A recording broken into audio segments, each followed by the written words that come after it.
Live. Let's do it, man. Wait, you're on feeling Go?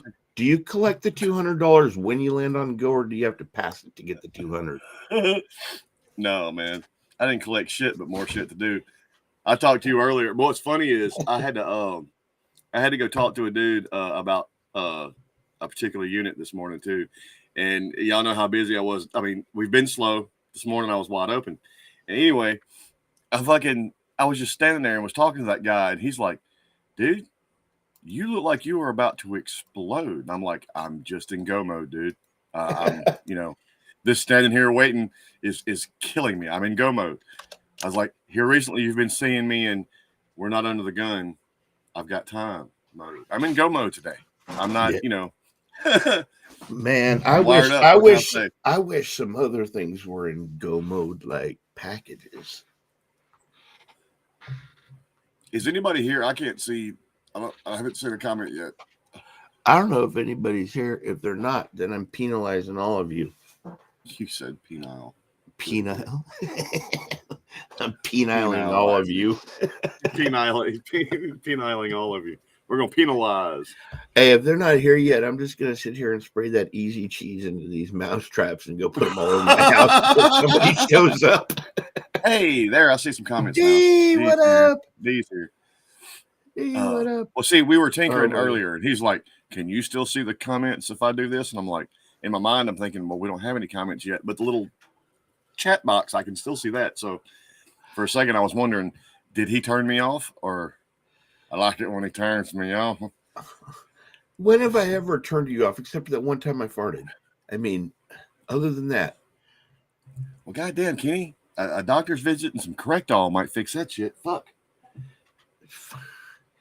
Dude, do not take Senecot before going to a doctor's appointment ever in your lifetime, dude. That's a whole nother story that I'm not going to talk about.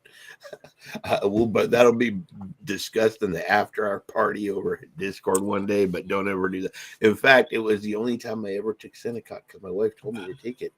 And then I ended up calling the doctor because I still wasn't feeling good. I went to the doctor, and that Senecot kicked my motherfucking ass all over that doctor's office.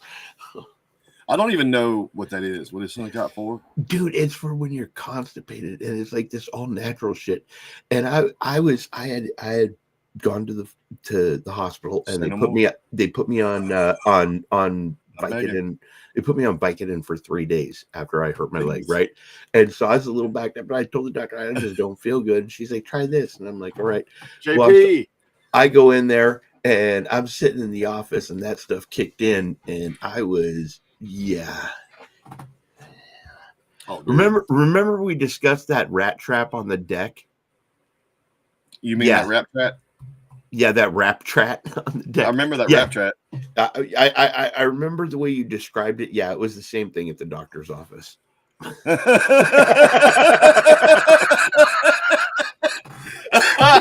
a murder scene, huh? Dude. Oh God. This poor nurse. I don't know if I've told this story on here before, but I've told it in our Discord. But I'll just say this: that poor nurse. When I had that stomach virus, of course, I wasn't thinking about the fact that she had been mean to me when I did this. It was that whether or not she even existed was irrelevant to what happened.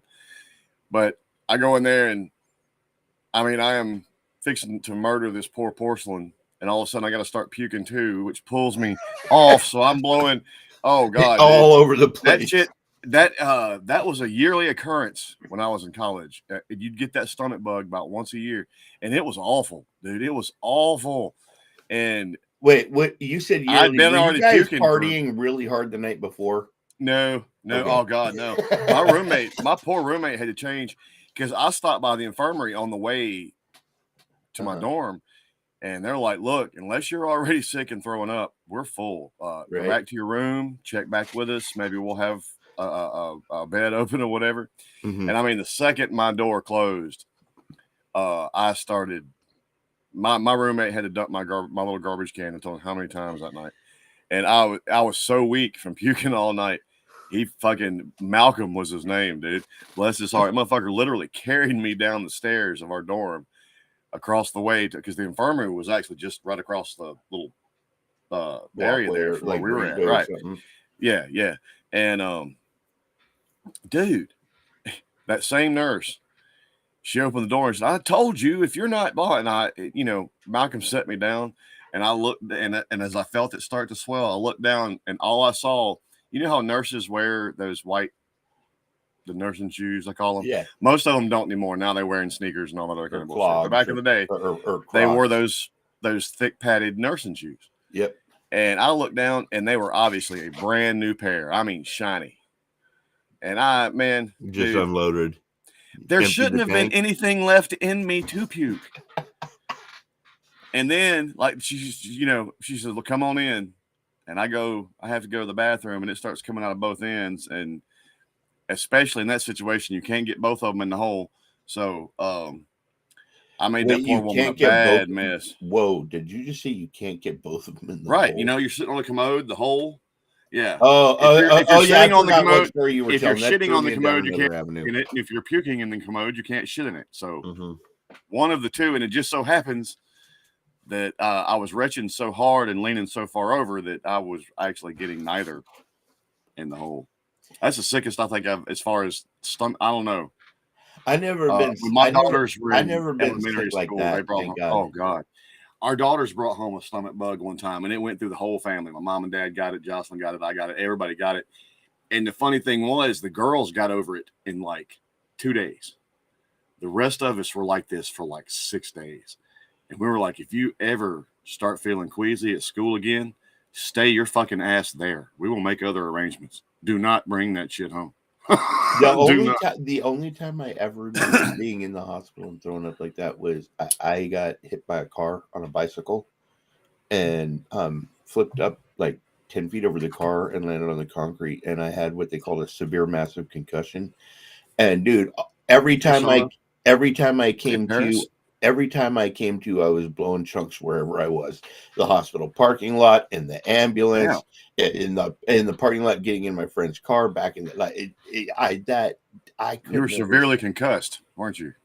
It was bad. Like, it was the kind of shit where they said, like, don't let them go to sleep afterwards because bad stuff could happen, kind of concussion.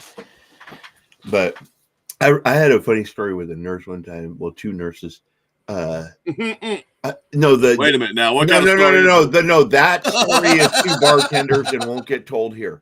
But the two nurses was I had a knee surgery where I went in and it was supposed to be just an hour and a half long surgery, and it turned out to be 8.5 hours. The knee was way worse than they thought. Same thing happened to my ankle. And so when I came to, I sat there and I'm like, ow, ow, ow. And the nurse goes, hang on, I'll get you something for the pain. And I was like, okay. And she came over and shot me up with something. And I said, whatever. And then I lay back down. I was still going in and a consciousness anyway from the anesthesia, right? And then a few minutes later, I sat up and I'm like, it fucking hurts, right? And this other nurse comes over and looks at the chart and goes, okay. And then she takes off and goes and gets a vial of the shit and shoots me up again. The first nurse grabbed the vial but didn't write anything on the chart. She had to go through the vial away and was going to come back and write it on the chart. The other nurse just shot me up. My wife walks in. The doctor's like, I'm out cold. And the doctor's like, he should be awake by now. And the one chick goes, I just gave him a shot of morphine. And the other chick goes, I just gave him a shot of morphine. And the doctor's like, and my wife's like, so what do I do next? Well, there's a prescription to be filled. You might as well go downstairs to the pharmacy. He'll be up in a little bit. Like, I was out of it. Oh my God. When I woke up from my stomach surgery, I think like day 2, since they gutted me pretty good, and I usually got a pretty high pain tolerance, but man, I was hurting in a pretty bad way, and I rung a little buzzer for the nurse, and I said, look, I'm not the kind of guy that's normally going to ask for this, but I'm going to have something else. And it was taking everything I had in me not to scream. Right. And she goes, all right, baby, we got you tonight. She goes in there, and I don't know what she hit my IV with, but she put that shit straight in the IV, and it was like, I was just in agony, and it was like, and I was gone, man. I was gone. Hey, but man, no, dude, when they did my ankle, instead of putting me out, I should have never agreed to this business. Instead of putting me out, They actually gave me a fucking epidural and then just gave me something to go to sleep. Oh, hell no. So I wake up and they've got my ankle all up in the air and doing, I don't know what it's a hazy memory, but he was like digging in or doing something with my ankle. Put swords in there. And I think I remember somebody saying, "Oh, he's awake." And as soon as I remember, and I was gone again. So I wake up and, the epidural numbs everything from the waist down pretty much. And, well, my fucking toes is hurting. My fucking ankle is hurting. Like a motherfucker. I can feel my knees. I can feel my thighs. I can feel everything but my dick. Oh, Lord. I'm starting to get paranoid. that shit's not going to come back. Combination, yes. And this persists for a while, and I asked a nurse, and she's like, "Oh, it's nothing, it's nothing." And it's getting to the point. I've been waiting for them to let me go, and I'm miserable sitting there. The cast is on it. I'm ready to go, man. And she comes back in there, and at this point, it has reached a fever pitch with me, man. I am really starting to wig out that I am not going to get the sensation back in my penis, right? And she comes walking in there, and I said, "Look, I need to know something." And I was like, "What? Is that normal?" Because I didn't feel that shit. I mean, what kind of timetable we're talking about here? When is this going to come back to life? Right? When, and that woman was laughing at me so hard. And finally, after a while, I started feeling especially tingles after the hard as I slapped that motherfucker. And that nurse came in there. She set a pair of crutches in front of me. She said, "Now, when you can walk on these, you can go." I was out of there. I was out of there, dude. Later. Oh my God. I ain't trying to wake up during those. I always laugh at those videos of those kids and go and get like their wisdom teeth pulled, and they're all talking that crazy crap in the car afterwards. I don't know what I was an adult when I had mine taken out. I don't know. I was an adult when I had mine taken out, and if I said some random shit, I probably said shit like that anyway because I was like a foul mouth back then. But like those things are funny. But I do not want to wake up. It was bad enough the first time I had my knee scoped that the doctor gave me a DVD to watch it, and I was like, "Oh, yo, no, I did not need to see what you were doing in there." Like, I'm not cool with that. Like, just get the shit fixed and be done. I had hold on. D, I already knew my leg wasn't going to be amputated. My leg was as hurting as it was. It was in a cast. It was dealt with. That was no longer a clear and present danger. Now, when I broke my ankle, I promise you I wasn't worried about my dick because I tried to get up and walk, and I looked down, and like the side of my foot is touching the fucking side of my leg. It's just like this. Then I wasn't thinking about it then, but once I knew that was fixed, I just couldn't help but notice I couldn't feel it, and then that became the clear and present concern. Hey, I got a high tolerance for pain, but my dentist is about to kill me if this keeps going on, man. I had an appointment. Nobody wants to go to the dentist. You never do, right? No. But I'm just like I'm at the point where it's like get it done, right? So I had also kind of getting in that time for me too. I got some shit I got to get done, and it's got to get done. I had an appointment scheduled to get fillings done and to get my crown done today, and then tomorrow was like some cleaning shit, right? And then today, through no fault of their own, there was 3 big ass accidents on the freeway, and there's two roads that come in, and the freeway was closed on both sides, so nobody was getting into Hollister, and the dentist doesn't live here, so the dentist didn't show up. So they said, "We'll reschedule your appointment to tomorrow at 2."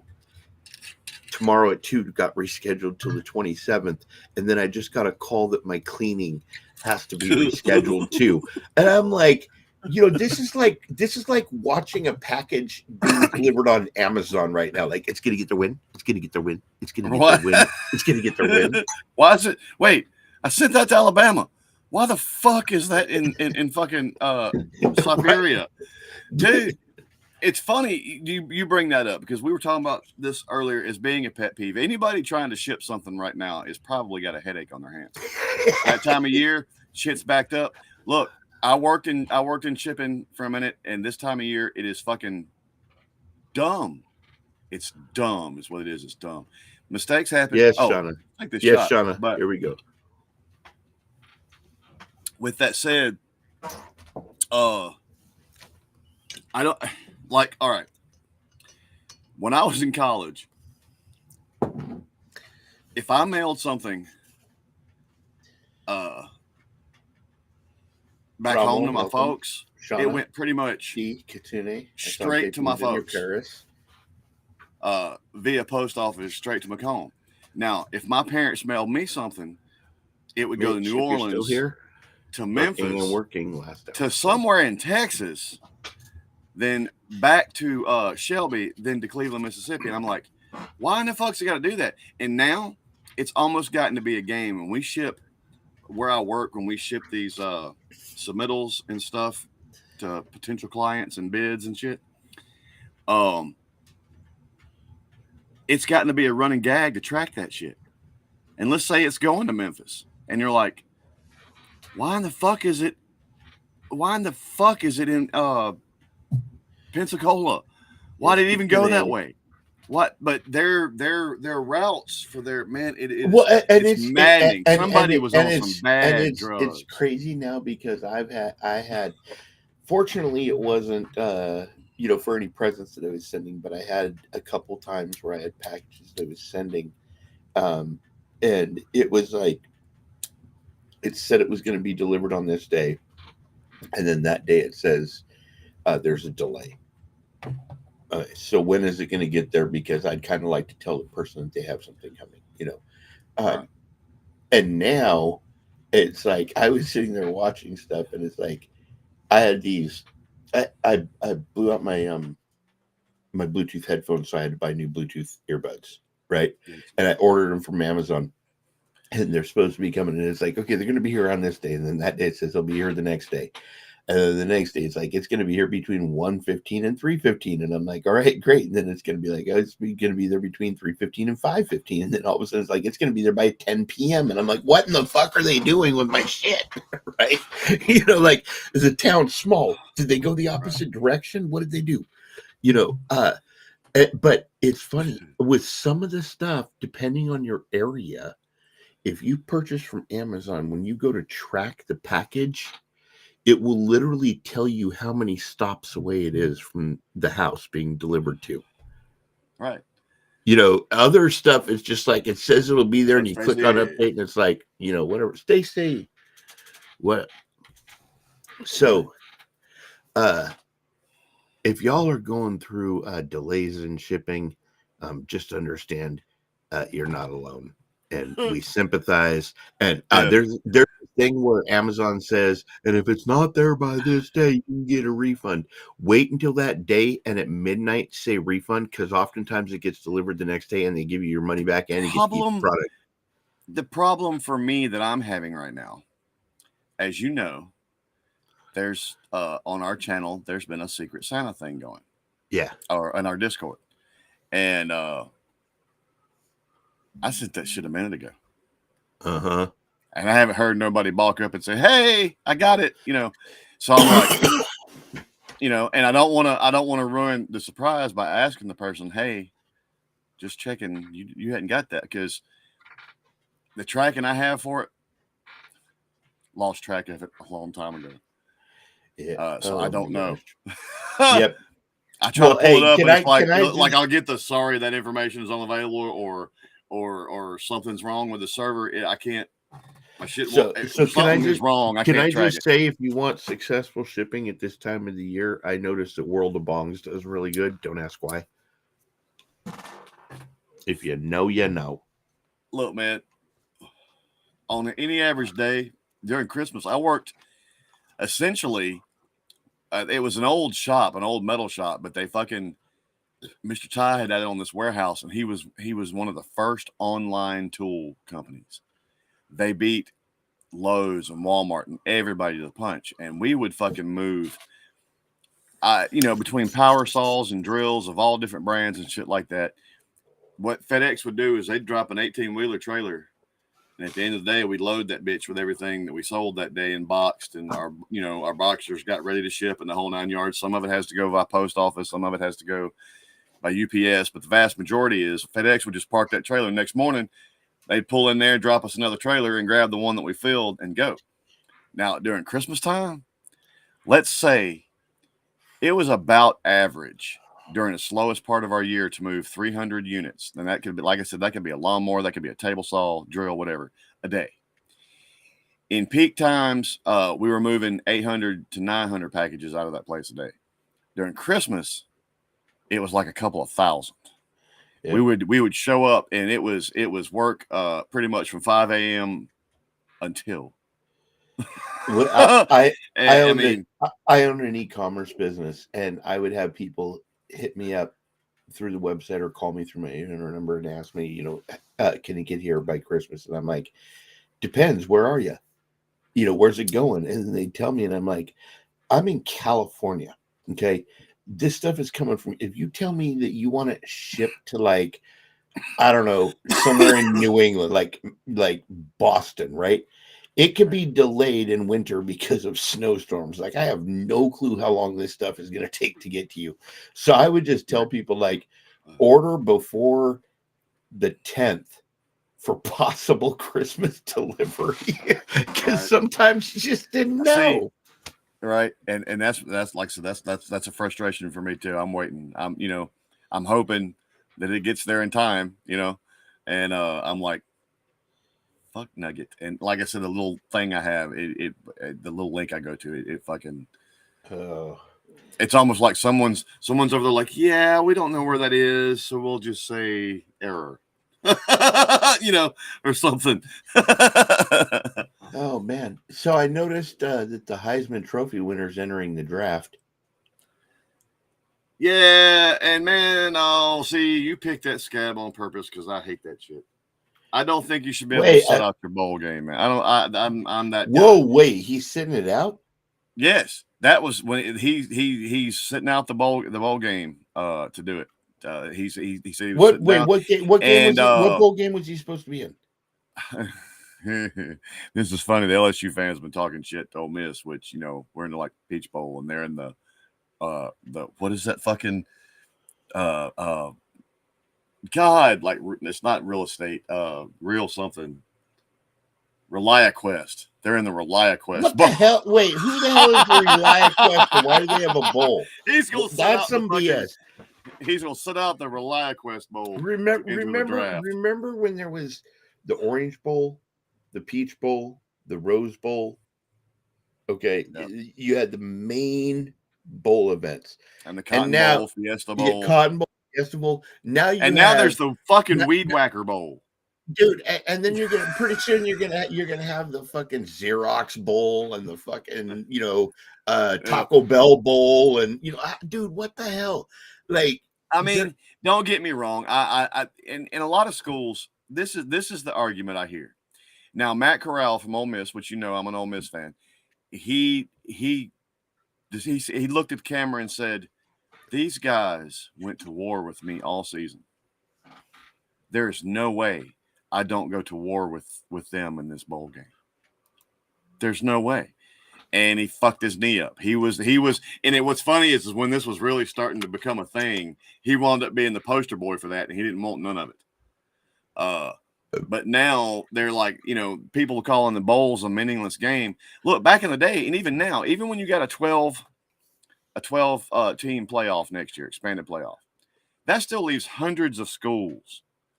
I mean, bowl games is what, that's their playoff. That's their, the vast majority of schools. That's their, why even have a program? I mean, they're playing for something. And so I don't believe those bowl. I got started on this earlier. Almost said speaking of bowl. Good. Oh yeah. I got started earlier on the fact, like, LSU's coach, he did this in Notre Dame. They decided to hire him, and so he could get a week ahead on the recruitment, bailed on Notre Dame's bowl game. And I don't think a coach should be able. I mean, that 1 week, how much difference? Make that. So that left Notre Dame without a fucking coach for their bowl game that they worked so hard to get. Why can't you Yep. be there for the kids? I mean, think that man, I'm telling you, money coming into college football is going to be its downfall, man. It is. It really is. I mean, to me, I remember because I'm from Southern California originally, and so we would go. Besides the Rose Bowl, there's the Rose Parade, and I was in I marching love band. watching the Rose Bowl parade. Hell yeah. I was in marching band, and we actually got to be in the Rose Parade one year with our marching band, nice. which was horrible. Like, oh my God, I stepped in so much horse shit. They weren't worried happens. worried about cleaning up the horse shit in front of the high school band. They weren't. But it was such an awesome experience. And then we could never get into the game because they were always sold out. Oh, of course. But yeah. We would try and get home as quickly as possible so we could watch the football game. And it's just such an amazing experience seeing these colleges that fought their asses off to get in there. And I do agree that smaller divisions need to have opportunities like that. Their senior moment, whatever you want to call it, that's their out game. Even among Division I schools, like another local college here, USC. Hey, Laura. They are a Division I school, and they will never. They're in the Conference USA. They will never, even if they go undefeated, they'll probably barely crack the top 25 because, I mean, the conference they're in, they're a Division I conference, but there's nobody. I mean, that's a bowl game for them is that's the only because they're not ever going to challenge for a national title. If you're a non-sleeper, or like you have a hard time getting to sleep at night because it's usually these late night shits where they play these games again, or you're just such an adamant football fan that even when no real games are on, you're going to watch that Friday night game between Don Taylor State and Hick Union University or whatever it is. Like, you're just going to watch whatever game is on. There are those wound up being some of the best fucking games. Right. They are amazing. Because they're just playing for pride and love of the game. They're playing to win the game. That's it. And you know what I really, and especially as a quarterback to do it, you just asked all season for these motherfuckers that stand in front of you and protect you to take hit after hit after hit. And let's be honest, one of the reasons Jaden Daniels is so good at LSU is he had an absolutely killer. They'll argue that fact. His O-line was good. Right. And you just told every one of those motherfuckers, yeah, you've been taking hits for me all season, but I'm not going to gut one game out for you. Yep.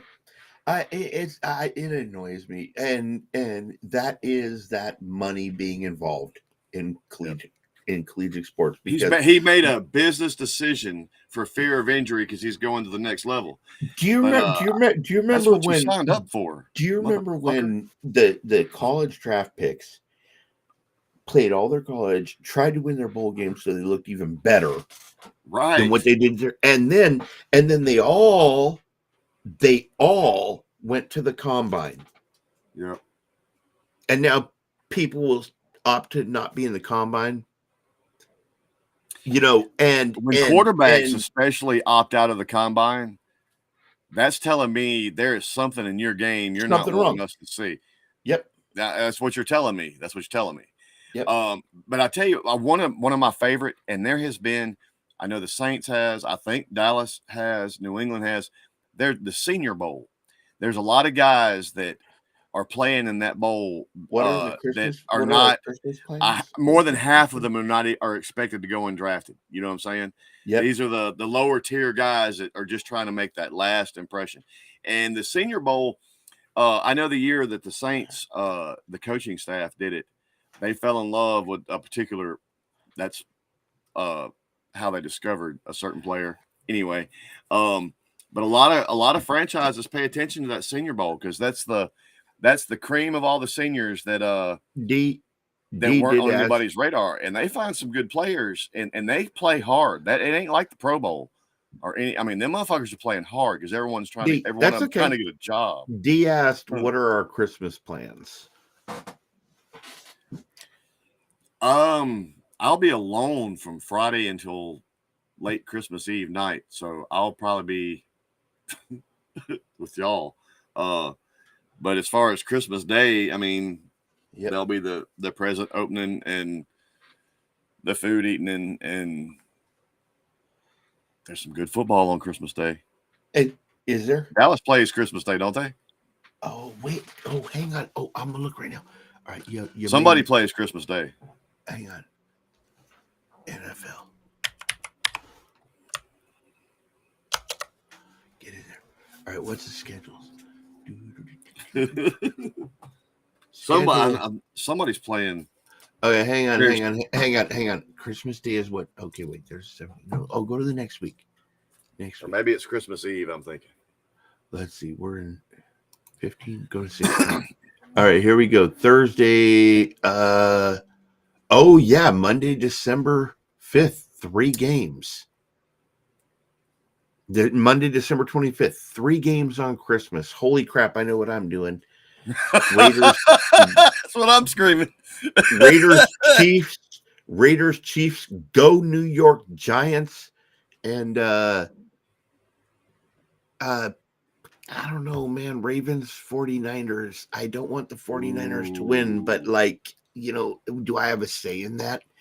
I mean, I do in the Giants. So I hope they bludgeon the shit out of the Ravens. I can't stand the Ravens. Yeah, well, okay. The thing that got me is I looked at the where was it? I don't hate the Ravens. I'm indifferent to the Ravens. I looked at the playoff picture, and right now, the only teams that are guaranteed a playoff spot are the Ravens, the 49ers, the Cowboys, and the Eagles. And the Ravens are going to lose. And the Ravens are going to lose to a wild card team. Watch. So here's in the hunt in the AFC, because Ravens are the only one locked in. Dolphins, we have to play them. Chiefs, whatever. Jaguars, Browns. The Jaguars? Wait, for real? Okay. I wasn't expecting that. Bengals, Colts, and then you have Texas, Bills. Bengals. Yeah, whatever they are, the Bengals. Yeah, she walks like an Egyptian. Right? And then, dude, how there's this many people in the bubble? Texans, Bills, Steelers, Broncos, Raiders, Chargers. Wait, the 5-9 Chargers are on the bubble? 5-9. Yep. Funny enough, the Patriots were the first. I'm sorry, Shauna, were the first team mathematically eliminated this year. Yeah. From the playoff contention. Not trying to rub no salt in no wounds. I know we got a Patriots fan here. It's okay. I mean, they trying to scream that, look, Belichick's fixing to be available too. And even some Saints fans are like, bring Belichick to New Orleans. I'm like, New Orleans and Belichick would be a poor mix, dude. He's not the right kind of dude for New Orleans. Believe me, Shauna, New Orleans misses, not New Orleans, New England misses him badly. The team misses him. All the fans miss him, because since the day he walked out, they have gone on a decline, and it ain't looking like there's a end. I don't see the light at the end of the tunnel yet, because I don't see anything that's going to be their salvation. I think he needs a little refreshing, and plus, people don't understand that particular, and it's part of what made Breeze and Peyton so prolific. If we had a defense, the Saints would have had a couple more Super Bowls and should have had another one if not for that fucking. Can we talk about the officiating in college and NFL and how corrupt and fucking paid off? Yeah, I'm even willing to not put a track. Man. No, yeah. Look, hey, not just in college. Like, what in the? Okay, Shannon, are you in here? Shannon, if you're in here, say something. Okay. Dude, how in the is a dude letting go of the ball? The ball is coming out of his hands before any part of his body hits the ground. He's taken like 19 steps and like all this stuff, and the ball bounces off the ground, and the other guy gets it, and they don't call it a turnover, and they don't look at it. Like, what in the world is going on with some of these calls? I feel you. It's hard. Martin, what's up? It's hard. What's up, Martin? It's hard as a Saints fan to hear anybody else complain about officiating. It's really hard. Right. However, it is that widespread. And the thing is, it's getting to the point, and I've watched college games like this, and I know Mitchell loves Oklahoma, and I think Shannon does too. But I think it was about 2 years ago now or whatever, Oklahoma played Tulane, and they were not going to let Oklahoma lose to Tulane on national television. In the last 4 minutes of that game, the referees absolutely and it was even the commentators were like, what is going on? I mean, there are certain games now that you see that you can't mistake what's going on. You know what I'm saying? It's at that point now where it's just that fucking obvious. For real. Like even with the Giants and Saints, everything was about that story. Which can I say this? There was some ignorant refereeing in that game trying to support the DeVito rise. Do you want to know who is probably, like, if any fans of theirs are watching right now? Okay, you talk about getting away. I dig with Oklahoma shit. enough. You talk about I got help. You talk about not getting away with shit, and now they're calling everything, and they're not calling the shit that they should call, right? All right. So that's kind of the extremes we're at. All right. Right. So after not getting called forever, we saw what happened to the Chiefs when that receiver was 2 inches in front of the tip of the ball and it was an offsides. They were blown away that it got called. And I was, because I watched that game and a whole bunch of other calls were missed. Right. Like how do you miss blatant late hits when you do make those calls that you never make, and they come out of the blue like that? And I agree. Right. Now, first off, it was in fact a penalty. Yes. Let's not lose sight of that. It was however, if you're not going to call this whole other bevy of other shit that you have not called all game, and then tell me that's what you're going to hang your fucking hat on. Oh, we got him. Look, they can prove it. He was offsides. Ha ha. We win. No, man. And so I can empathize. I can empathize with the Chiefs and their emotion in that one. But I can't sympathize because we got fucked hard twice. As a player, when you get called, every game, as a player, when you get some bullshit call on you, you're like, that makes me look like I did something wrong and I didn't. Right? Like, it's irritating as shit because it makes you look like you're doing something. Like, your coaches are going to be like, all right, he's had 2 calls against him. But if you look at him and neither one of them were actual fucking legitimate calls, you're going to bench the guy because of it. So as a player, the stress it puts you under when they give a call where you didn't do shit and they called it on you, that happened for us. They called us. They called it twice. They picked up the second flag because the video of the first one. But here's the thing. I don't understand the logic. They threw the flag for unnecessary roughness, hitting. I can't remember, something to do with this. Anyway, the receiver, he caught the ball, tucked it, turned, took a step. Now look, Taylor lit that motherfucker up without question. But it was a perfectly clean tackle, and they threw a flag, and they didn't. They just went on. Let's snap the ball. Well, then Taylor got called. Well, it wasn't Taylor. It was the other guy got called. The one where the quarterback. All right, this is one of those where the quarterback thought he was going to get away with one. Mm-hmm. He waited until the defender launched to go into his slide, and they would, dude was already in his tackling motion. There wasn't shit he could do to pull off of him at that point. And anyway, it's funny because everything out of New York is how dirty that play was. And even Atlanta fans, and you know how bad Atlanta and the Saints hate each other. Even Atlanta fans are like, that was a clean hit, buddy. Motherfucker, he didn't even start going down. So dude was already down the pipe. There was no pulling off of it. So that's on you're going to take off and run like that. If you ain't going to slide early, you're going to get hit. Yeah, and it wasn't a dirty hit. I mean, the defender had already committed to his course of action, and there was no turning back for him. I just feel like as a player, forget the fan aspect, right? Forget the coaches aspect. As a player, to go out there, if it's a legitimate call, you're going to apologize to your team, right? Right. But when you're getting called for some shit, and it's like, dude, that's a safe hit, like that's legitimate. Okay, it You know what's causes. gotten to annoy me is how many pass interference calls you don't see versus the ones you How do many? see. Right. I'm Well, like, and then I'll see right, a pass interference absolutely. call and I'll be like, he didn't even touch him. But yet that motherfucker was dragging all over his freaking jersey the whole way Dude, down the play right, before and they didn't call shit. right. And as a player, like you're just trying to do your best, right? And you know, these Right. calls can alter the outcome of a game. And if you did nothing wrong and it altered the outcome of the game, that's some bullshit as a player. Like you got to feel like pissed off by the end of that. I noticed after that first when they called that on that quarterback and throughout most of the game, defenses have been put on notice. Like, look, you're gonna have to candy ass the quarterback. And I watched some of our best fire breathing pass rushers in moments legally and hit perfect could have blown fucking dude up. And they were like grabbing him around the waist and kind of dragging him down. You know what I'm saying? They're Yep. defenders. I mean, you can't hit. I mean, look, Ronnie Lott said it best. They were talking to him. We're talking about Ronnie by God Lott, Hall of Fame safety, man.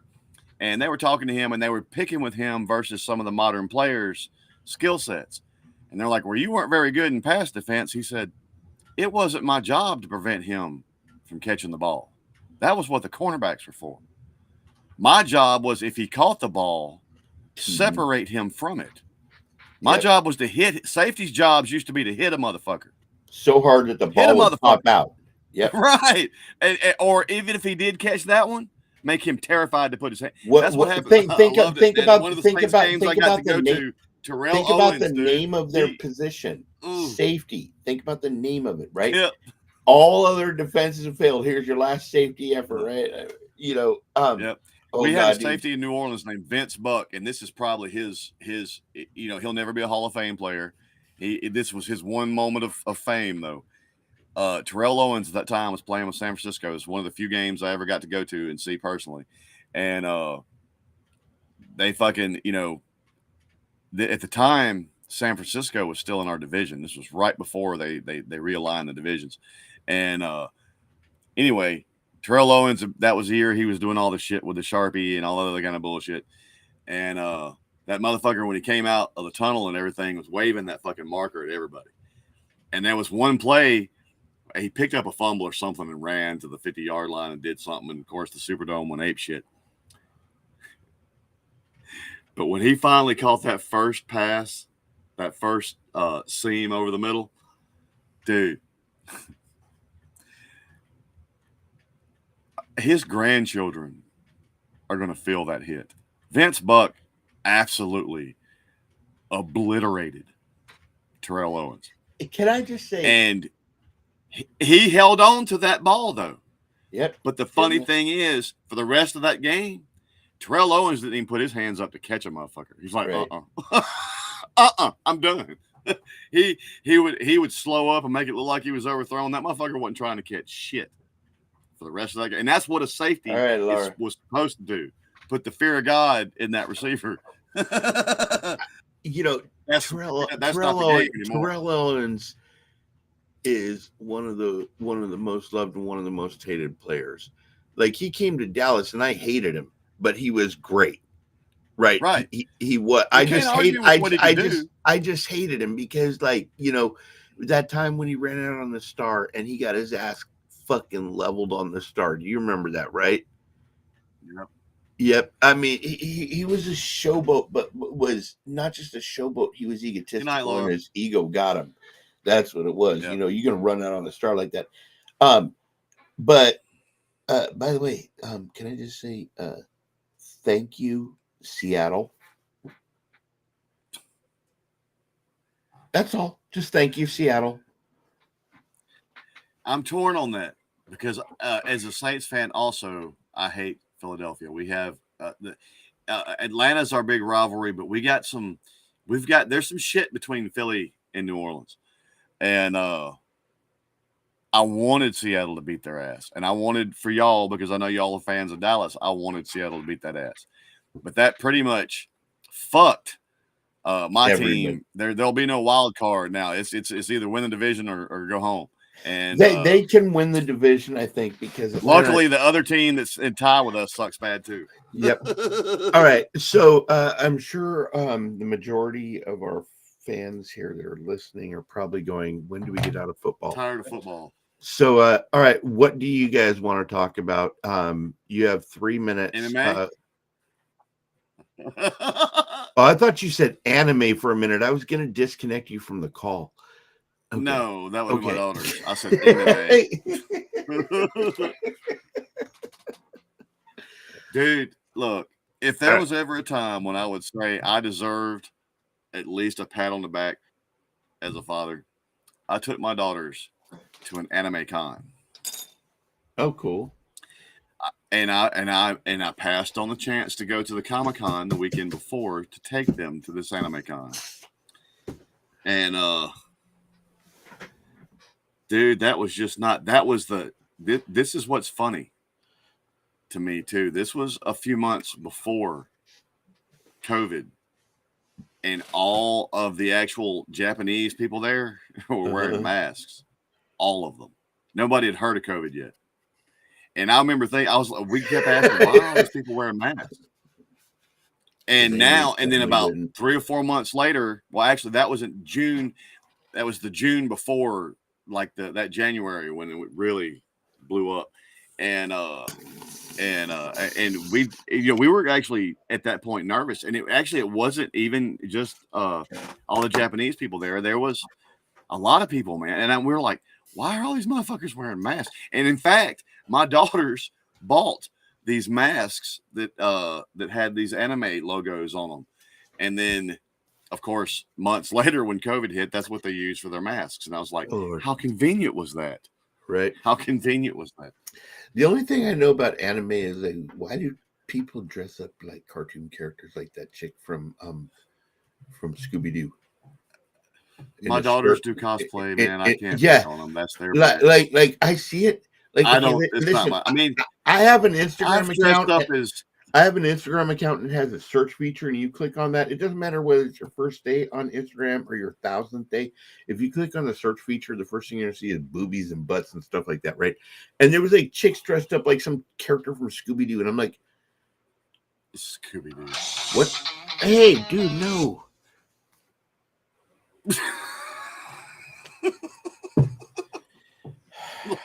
Dude, I told you. Fuck.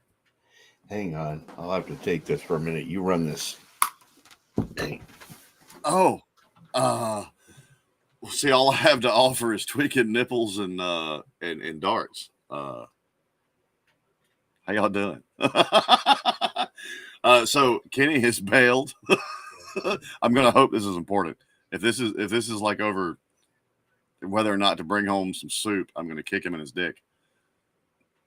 Kenny Dick. We'll kick one of the dicks smooth off. It'll just be Kenny Dick.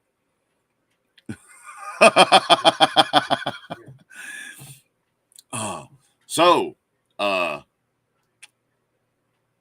it is getting to be the holidays. Anybody having any I'd like to hope not, but is anybody encountering any holiday family drama? Oh, then maybe I did. I don't remember. Okay, yeah, you can shoot back. I mean, there kind of is for me, not in a drama sense. Just there's certain things got to be taken care of. Okay. So, all right, I'll hit you up later. All right. Yep. All right. Bye. If anyone is having that kind of issue, I wish you well. Why are you gonna bring up something depressing? The fuck's wrong with me? What? Okay. In my try not to act stoned challenge, because that was my sister who called me, and I was trying not to seem stoned, and she asked me, did I send her this book and this book? And I said, no, I still got my copies. You got them for somebody else. And she goes, oh, I thought you did. And she goes, I was going to send them back. And I'm like, well, maybe I did. And then I'm like, I don't know. And she's like, are you okay? And the only thing I could think to say is, I got to go. I have a call on the other line. Right? Like, she's going to be like, what the hell is wrong with you? Oh, shit. But I did have a call on the other line. It's all of you.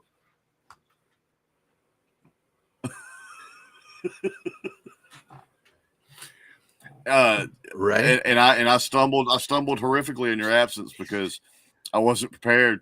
And I was like, yeah, all I got is nipple tweaks. I mean, and some darts. How y'all doing? Oh, we're all fine here. Shauna, are you talking about the ringtone? How are you?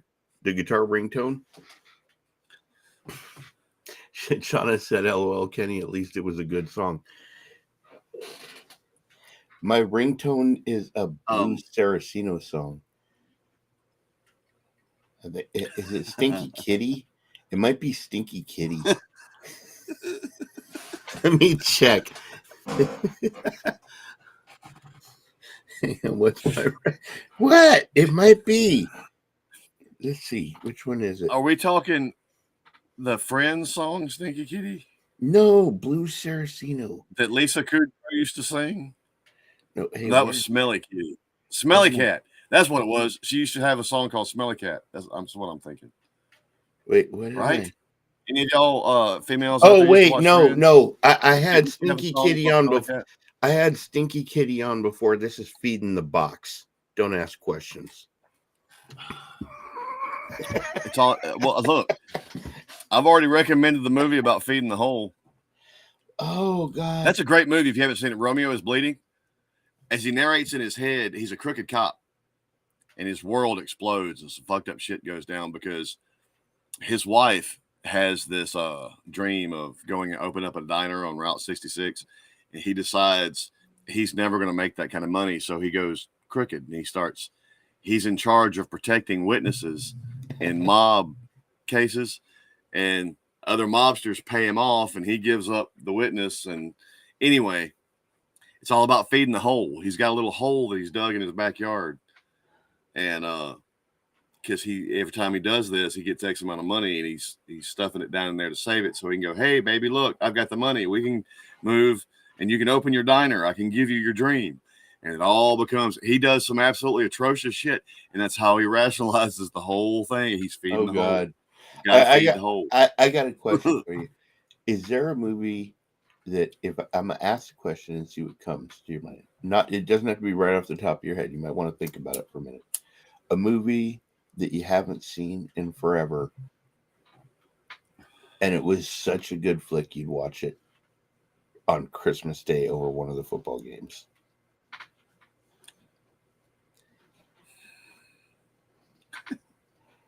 Over football. I'm a movie fan, dude, and it's that list that I'm going to watch on Christmas over football, because in the digital age I can watch that movie pretty much anytime I want to. Now, if I'm in a situation where a gun is to my head and I can watch football or this movie, by God, shit, I don't know. I tell you what. I tell you one, and a lot of people probably laugh at this. I said that I wanted to come in here and watch Scrooged before Christmas with some of y'all. I would come in here on Christmas Day and forego a football game to watch The Last Starfighter with some of y'all. The Last Starfighter. Love that movie. A lot of y'all probably ain't even heard of that shit. They've been working on a sequel for so long, but there's issues with the rights to the story because of the main writer died and his family's being sent. Same thing with Buck Rogers. They want so bad to do a Buck Rogers remake, and they can't because of the family that owns the rights after the original writer of that, or creator of that shit's died. But anyway, now they're saying that there's the Kurt Russell and his son have bought in and are just trying to do a Last Starfighter remake. And I'm like, no, Rogan is still alive. Y'all can have him pass that shit off to the sequel, pass that off to the younger generation, and it would be perfect, and it would be magic, and all the old fans and the new fans would like. And like, don't you dare reboot or remake. Better make a sequel. I love that movie though, man. That's like, I'm a sci-fi guy, and that was one of the first movies that ever really. And I had the Atari game, and when the arcade game actually hit out here, I spent way more quarters in that motherfucker than I should have. Back when you could go to an arcade and play a game for a quarter, now it's like $3.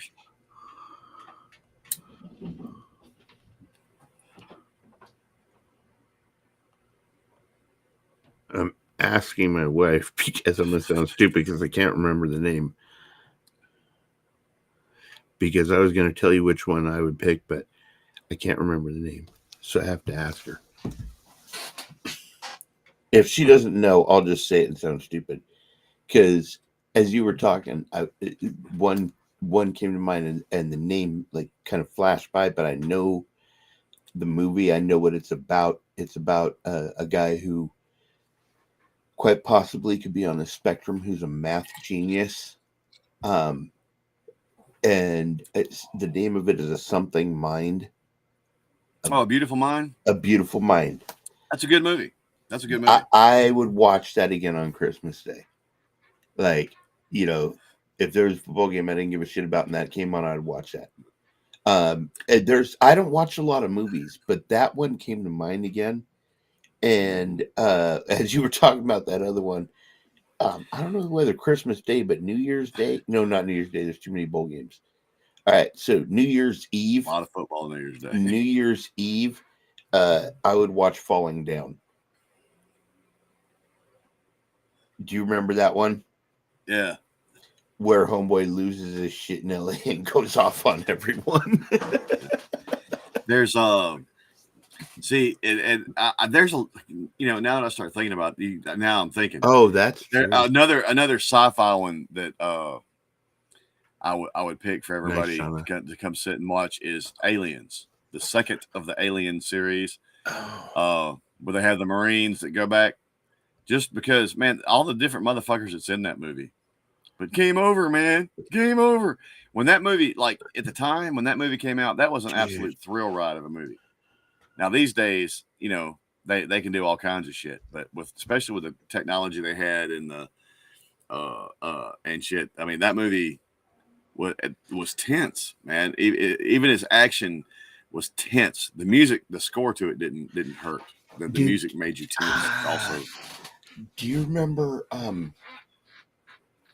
Uncommon Valor? Wow, Sean, I hadn't seen that in forever. Yes.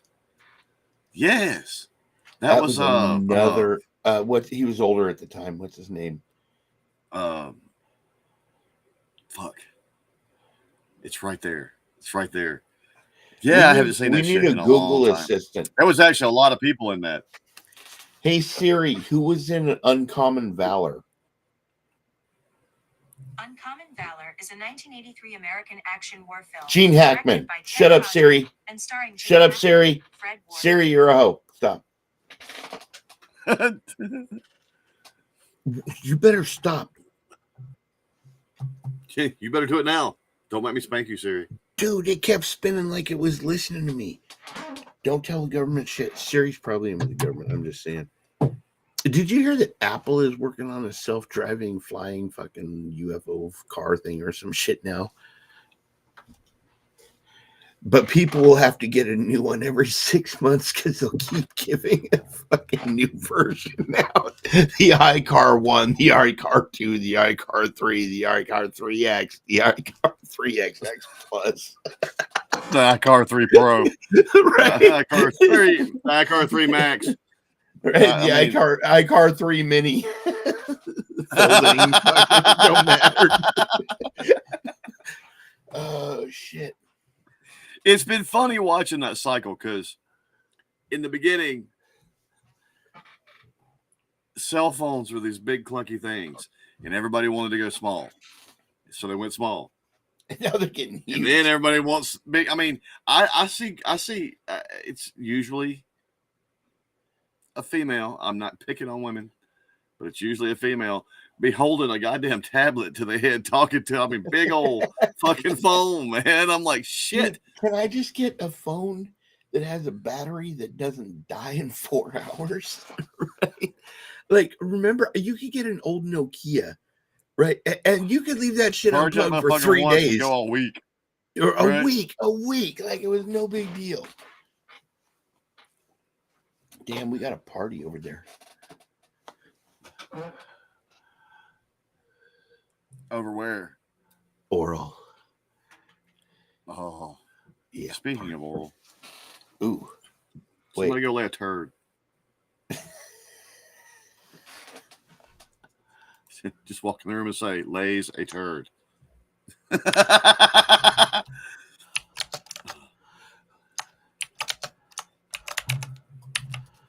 There. All right. Anyway, back to the people at hand. Wait, which you said "Song of the South"? That's a good one. Brer Rabbit. Oh man. Yeah, dude. Yeah, that shit. I ain't seen that shit in a minute. Hey, if I had a gang of acid, I'd watch that one with Johnny Depp where it was like that trippy ass Alice in Wonderland movie. Oh my God! You know, my wife loves my wife is a Johnny Depp fan. Don't let her lie to you.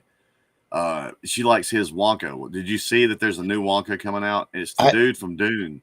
It's the kid from Dune doing it. I heard about it, but I hadn't seen the picture. Oh my God, dude! Wonka. I've been catching a lot of cool trailers lately. There actually is some cool shit coming. Hold on just a second. I gotta ask a serious question. Not to y'all, to my wife. No, I gotta start texting. I'm asking her sweetly if she'll come fix me a drink. Oh, what you gonna get if she does? Oh, she's gonna fix our usual. I mean, I've got my Jaeger. I'm gonna save the peach. I'm gonna save the adult sippy cup for the next live stream she's in. Okay. Because she likes the peach too. So I'm just Jaegering and vodka. Oh, there she is. I ain't trying to be beautiful. Yes, she is. I ain't trying to do the vodka. Check out her. She got that killer from hoodie. Rommel. Her killer hoodie. She got it from Rommel, man, and it's her Simba symbol. It was really cool that he remembered that. She hadn't taken it off. That shit's fucking apparently pretty comfortable. Hell yeah. Hey, it is hoodie weather, that's for sure. It is. And what's funny is, dude, I had to to run all our shit in here tonight. We have limited receptacles in here. So guess what's the one thing that got unplugged?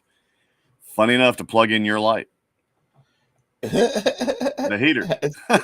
So it's a tad bit chilly up this motherfucker right now. Dude, you don't have to leave my light on and freeze your nuts up. I'm gonna run.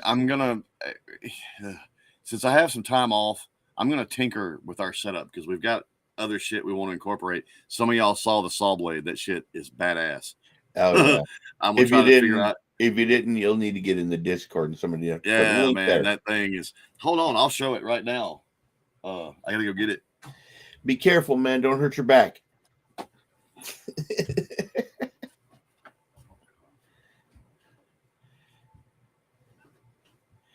If he chucked this like at somebody, it would be the end of him. I mean, look at this thing. Look at this saw blade picture. I'd actually forgotten how fucking heavy this motherfucker was. Daniel, I'm just saying, forget the wall. You lay it on a stand that slides like this and has a pin in the middle with a band that pulls back. Somebody breaks into your house, you let it go right at the front door. Somebody in our local area painted this for us, y'all, and it's on a big old timey saw blade. Hold on. Yep. Yeah, a big old timey saw blade. God damn, dude, that is dope. Don't hurt your hands. This motherfucker's heavy. Oh shit! Hold on, I got a conundrum now. Hold on. I don't know what to do with it. Set it flat on the floor. Just don't step on it with your bare toes. Oh, that's I still got my steel toe boots on, but that was my when I sit on the couch, that was my fear. Is like one of the girls is gonna try to move this, and they're always barefoot up in here. Hold on, just a second. I'm gonna dispose of this again now. Shauna, you saw the size of that. Like, this is a dangerous weapon. Like, this could be a weapon of mass destruction at a high rate of speed if it got launched. Good Lord. If y'all want to hear the story of it, you can. In a synopsis, I need a gay dude in a moo painting things on a saw blade for me. That's all I'll give you right now.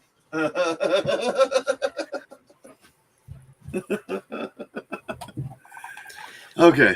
I gave them a sneak peek. I said, if you want the full synopsis, you have to come over to Discord. Otherwise, I need a gay guy in a moo painting saw blades for me for my life to be complete.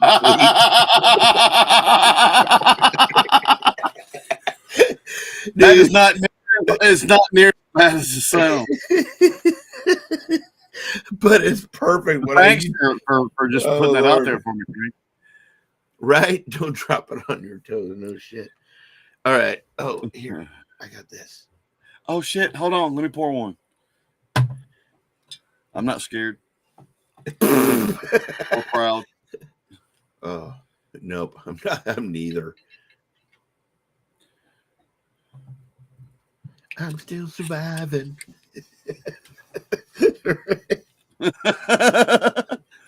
4 more shots tonight, and I'll be sitting in the bedroom going, stroke me, stroke me. Here's the Billy Squire. You'd be looking at your own dick going, ooh, I'm going to hurt you tonight. No, I'll be looking at it going, Layla, stand up.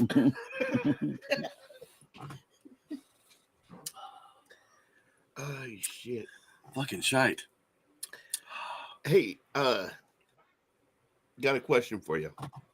Because I've been slacking on the reacting. Because I'm all self-conscious and you know what's going on. I'm about to get teeth again. And I'll be reacting again. But what do you got coming out soon? We did a reaction for the Big Push. It's their I Shot the Sheriff Road to Zion cover. That's Ren's band. Yep. We got Free Pression by Mises, which I will never listen to again. And when you wonderful song, but I will never listen to it again. And I explained to you that I will actually listen to it twice because you guys reacted to it, but I did that too, so I know that song very well. Oh, that song hurts. And did you do Samson? We got Sincerely a Taxpayer from Samson. Oh man. Thinking to go up. Yeah. Right. Yeah. I'm looking I'm at. sure you've heard that by now. Yeah, I'm looking at doing the where is it? We got several we're supposed to do. That's just what we got. I'm looking at when if I can get this stuff, if I can get my teeth fixed and I don't feel embarrassed to be on camera, I'm gonna do Upchurch featuring T2 motion picture. And Upchurch Super Hot Fire. I might do both in one. And then I am behind on a Tom McDonald. There was one he did last plus motion picture, or I mean plus stronger version. So I might try and do both of those together too. Stronger version was I'm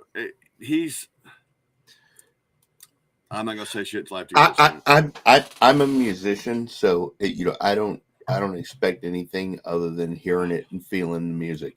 It's just he's I hate to say flexing because of the tone and the feel of the song, but he's flexing a different vibe, man. It's not his usual. It's okay. Thing, you know what I mean? And I mean that's one of the things we liked about it. He flexes a different sound, man. And to me, actually, you know how much surprisingly good at it. You know how much I like Upchurch, and you know how many times he's done something that's just a new thing, and you're like, wow, right? And he does it great. So I'll go into it with my typical expectations that Tom's going to do good at it because I don't think he'd release anything that's trash. And whatever the vibe is, I'll figure it out and see how I you'll all right. And not near as sad a way.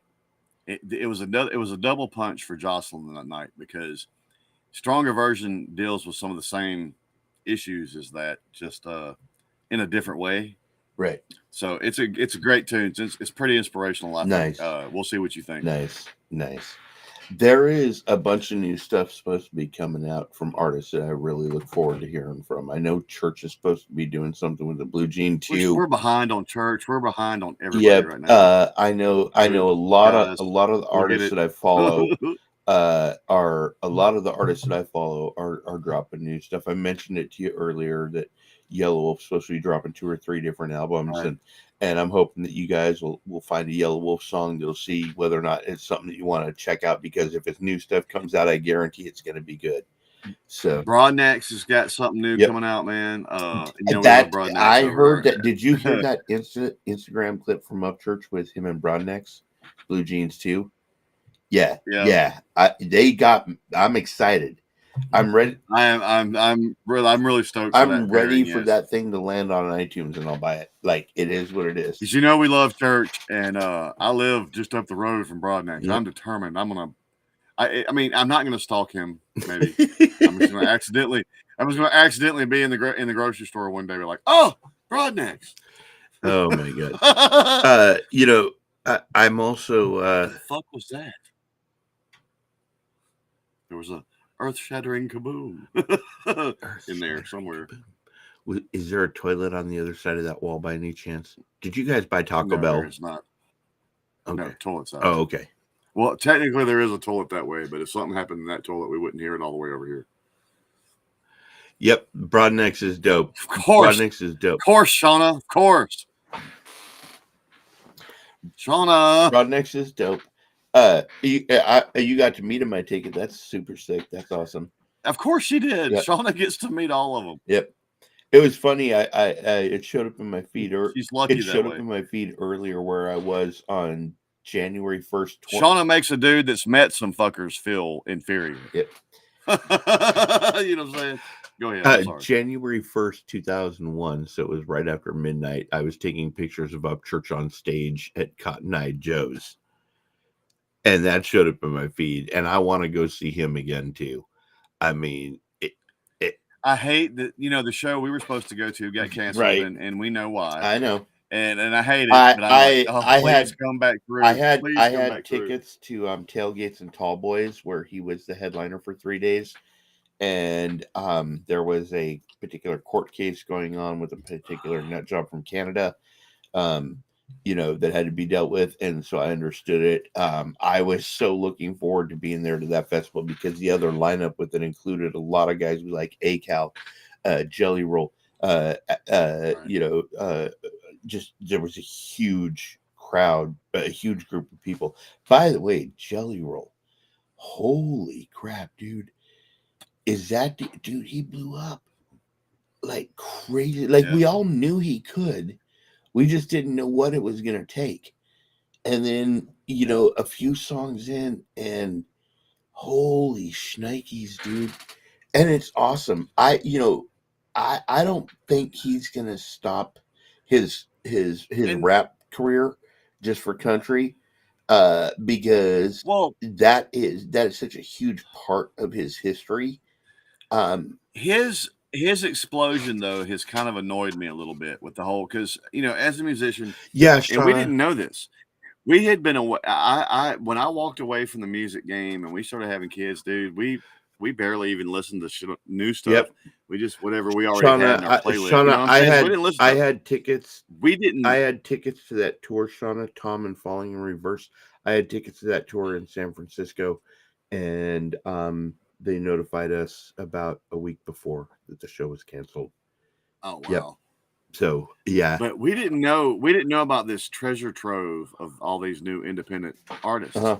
And I like it. I like that an artist can now stand on their own, whatever they want. If people like it, they like it. If they don't, they don't. You don't have to you ain't got to go through the circuit, man. And with Jelly, his explosion now, like the bar that my wife and I go shoot pool in. Oh, every other song that comes out of that motherfucker is Jelly Roll now. Yep. And it's on the jukebox. As much as I appreciate it and love it. Yep.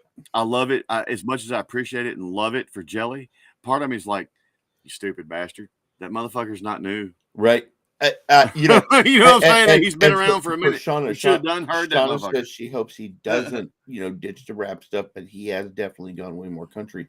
And to me, it's always going to be there.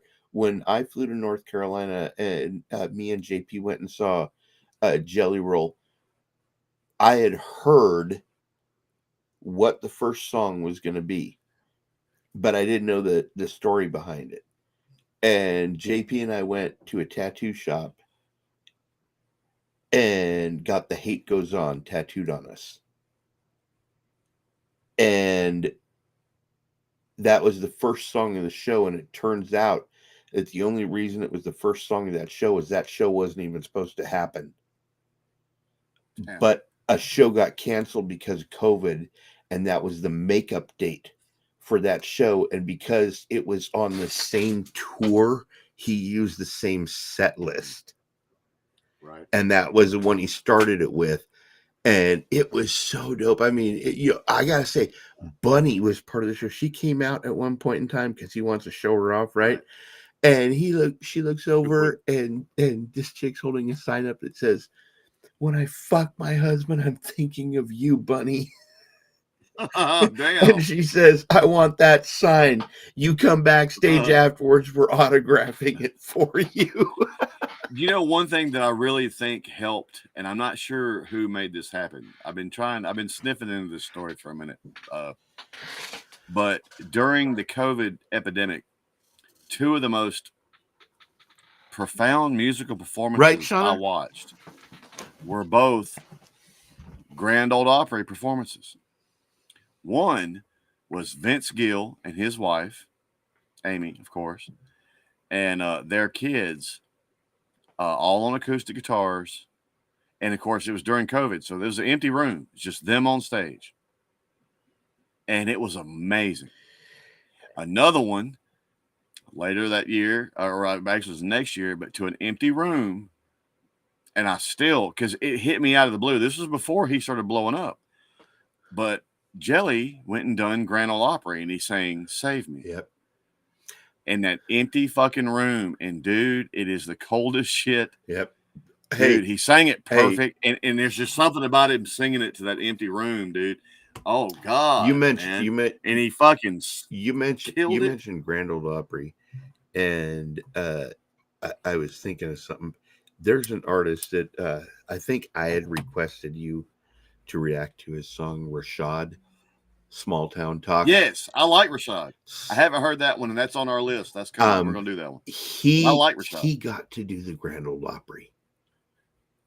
Really? I haven't seen that. Yes, I saw it. It showed up in my feed, and I went and watched it, and I was like, "Oh my God, that was so brilliant!" You know, this little dude from this little tiny podunk town in Georgia, right, makes it all the way to the Grand Ole Opry. And the irony behind him, for people that don't know about him, is he got his start by taking rap songs and doing country versions of them.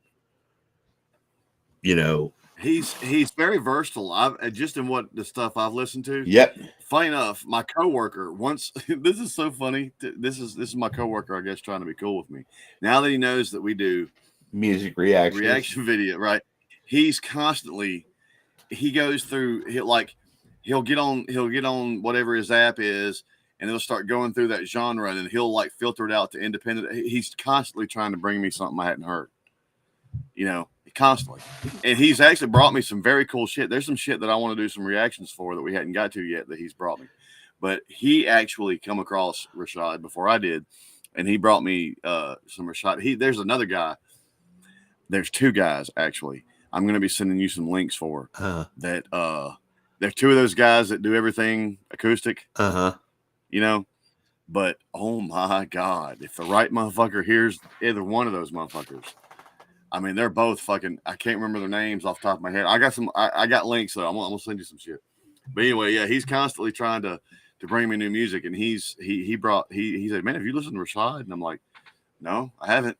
And I kind of went down a little bit of a rabbit hole with him.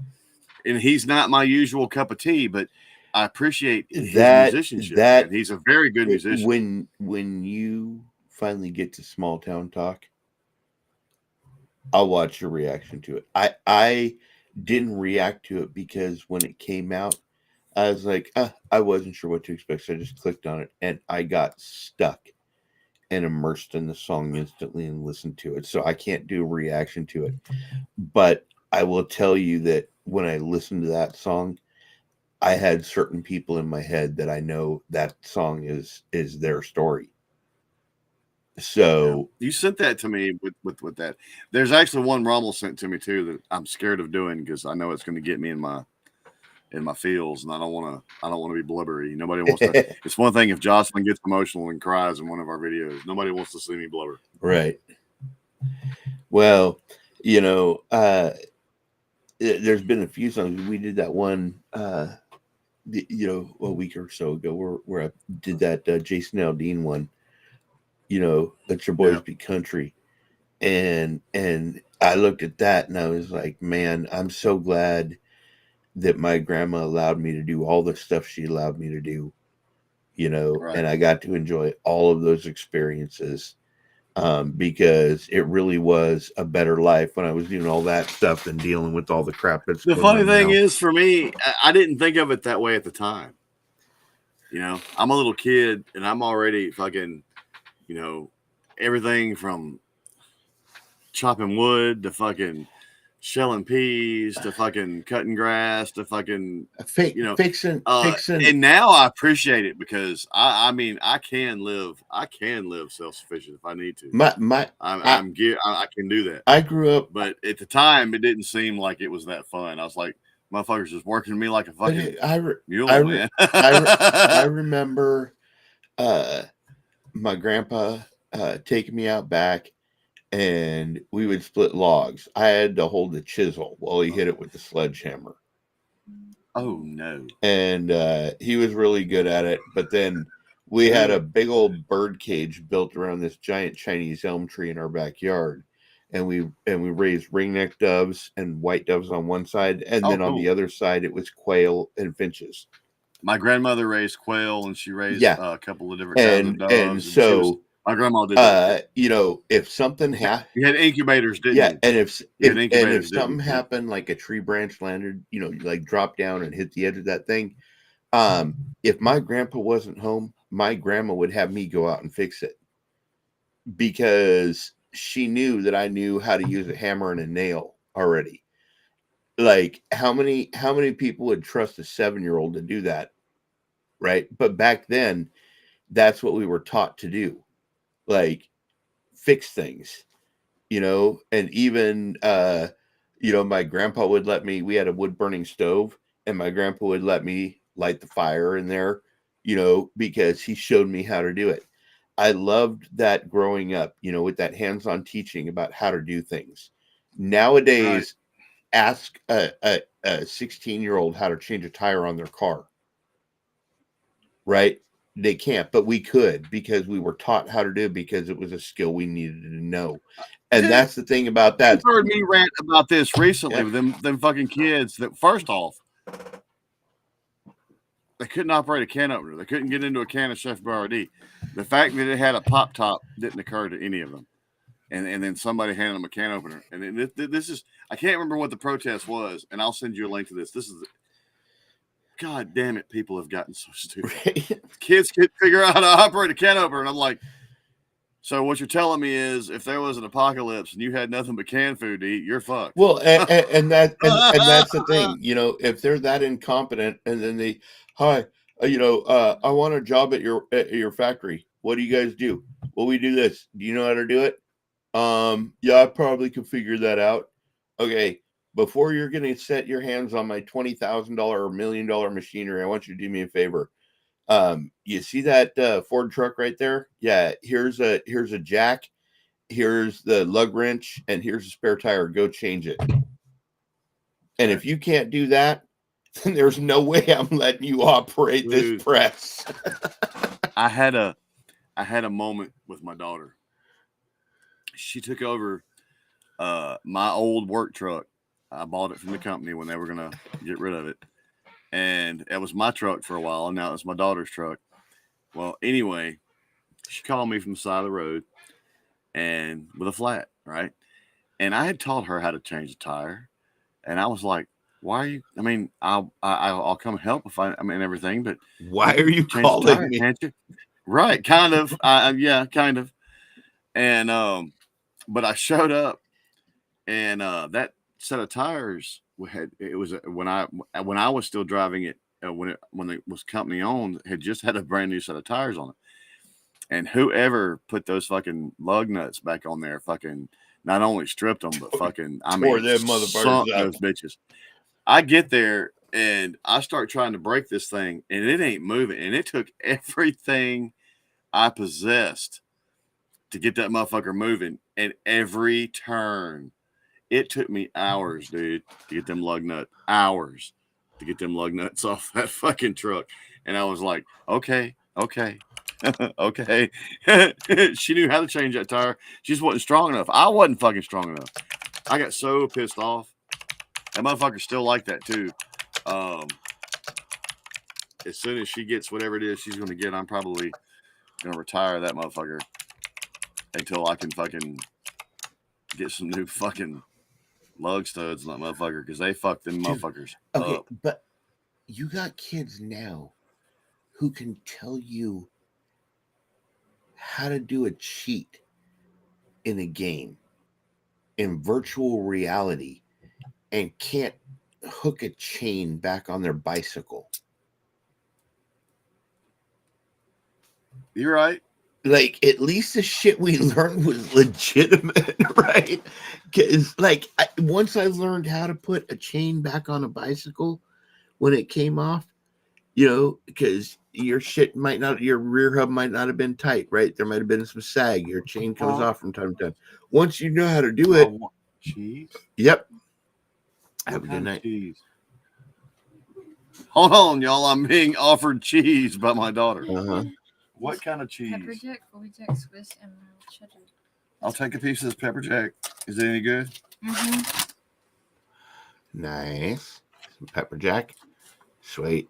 Thank you. You're welcome. Got some cheese. Random cheese. Can't argue with that. Random cheese. Look, man, I'll take some random cheese, but I don't think anybody's bringing me any. Well, I didn't know somebody was going to bring me cheese. I know. Now I'm kind of hungry, and My daughters are so weird. Like we say in Discord, I hate you, but whatever. Okay. Hey, by the way, I don't know why anybody didn't put the Discord link in here, because y'all left or some shit, so I'll put it in. I told you, man. It happened the other night. My daughters are determined they're going to take over our channel, I think.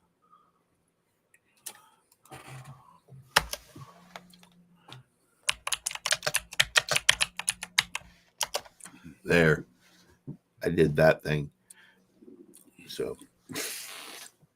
But not this second. I mean, if we're still, is anybody still here? Somebody comment if you're listening.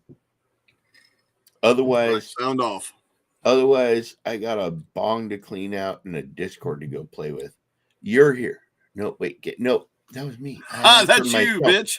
I answered myself. God damn. All right, listen.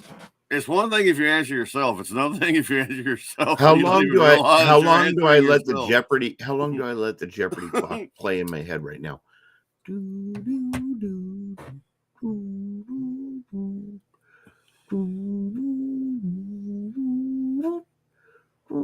How's the cheese? It was actually good cheese. It turns out. I'm not sure why my daughter came in. She just that was so random. Like, would you like a piece of cheese? Like, she just wants to see what's going on. I get it. Like, I was a kid.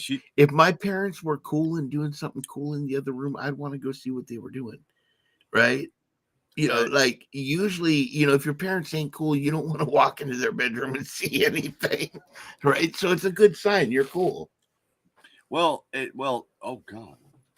Okay, yeah, everything is hidden is why she walked in here. Our daughters do not generally just walk into this room. They know better.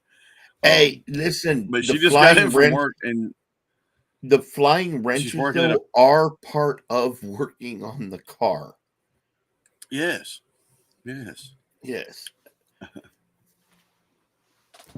Almost home. Oh my God, I think I was 5, and I was helping my dad replace U-joints. He was a carpet installer, and he had a van. And man, that van, first off, that motherfucker probably had over 1,000 pounds of tools on it.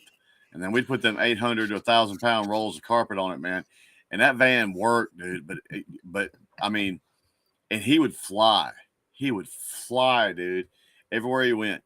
And try making a full size van stop on a dime with about 3,000 pounds in the back of it. he would fly everywhere he went, dude, scare the shit out of us. But yeah, U joints were a damn near monthly. Oh my God. Because of what he put those I- vans through, U joints were like a monthly thing. I dude. drove when I was a teenager. We drove a lot of VWs, like lower VW bugs, VW buses, Carmen Gias, didn't matter, square back. Carmen Gias. Hell yeah, right. And all you needed was like a belt just in case and some wrenches, right? Because other than that, like, okay, Dude. I blew up a VW engine because I ripped the it had an 8-pass oiler cooler on it, right, with the filter, and I ripped the filter off while racing some dude, and the oil shot out, and I seized the motor up. It took us. What we did, I took it to my friend's house. I'm like, how do we fix this shit? And my friend was Mexican, right? Had a lowered bug, and he goes, "There's the white way and the Mexican way." And I says, "What's the white way?" And he says, "We buy a new engine." And I says, "What's the Mexican way?" And he says, "We pull the manifolds off, pull the plugs out, dump a quart of oil into each cylinder, turn that bitch by hand until it starts, and sell it tomorrow." And I was like, "I'll do that," right? Right. And we did, and it took us like an hour and 15 minutes to get that car started. And the worst part was, you know what a stinger is? That straight pipe. Mm.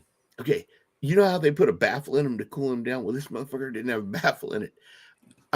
What I had that shit backed up to my friend's fence, and his mom's rose bushes were right there, right? And we dumped 4 quarts of oil in the cylinders, right? And turned that bitch by hand until it started. And then we fired that up, dude. I saw what a fired up Mexican mom looks like with a broom kicking your ass for fucking putting oil all over the rose bushes. Good. That was actually a bad. My mom and my dad argued about that a lot because he'd be working on shit, and he had a spot back there, and we got well water, man. And Mama was convinced that shit. Oh God, he's well letting shit seep. He's letting shit seep. He got there pouring fucking motor oil, used and burnt motor oil out in the fucking, and that was an issue between my parents for a very long time. There's a guy. He just retired, so we'll have to find somewhere else. But there was this dude that everybody in town that changes their own oil and shit. Mm-hmm. Take your burner oil. There was this old man. He had a mechanics and machine shop, and he had this. That's how he heated his shop.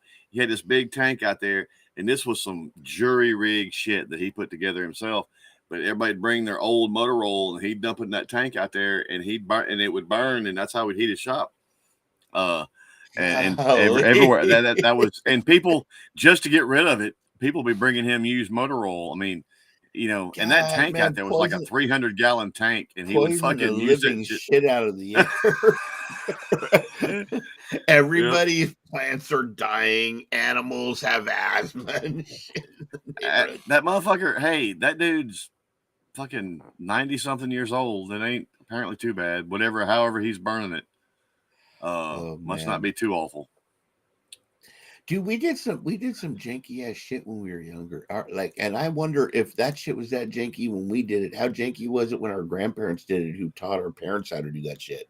Right? My mother and I had this conversation lately. I grew up out in the woods, as you know. Dude, after watching some of the movies I watched as a kid, we would go out there and we would declare we'd find us a spot and we'd declare that our fort. And we make tree houses, rope swing, whatever, man, vines if they were handy. But this cat named Joey Gunther and I, man, and I just recently reconnected with him not too long ago. Just said hi.